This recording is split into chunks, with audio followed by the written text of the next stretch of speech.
4 گل برتر انفرادی تاریخ فوتبال. رتبه 4 لیونل مسی در برابر رئال مادرید در لیگ قهرمانان اروپا. اون بازیکنان رئال رو جا میذاره و کاسیاس رو مغلوب میکنه. رتبه 3 نیمار جونیور در تیم سانتوس برزیل. اون از وسط زمین بازیکنان حریف رو یکی یکی جا میذاره و گل دیدنی رو به ثمر میرسونه.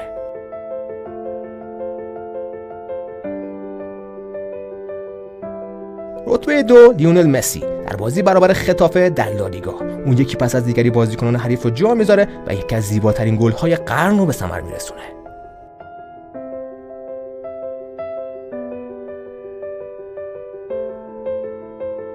و اما رتبه اول دیگو آرماندو مارادونا در جام جهانی 86 مقابل انگلستان.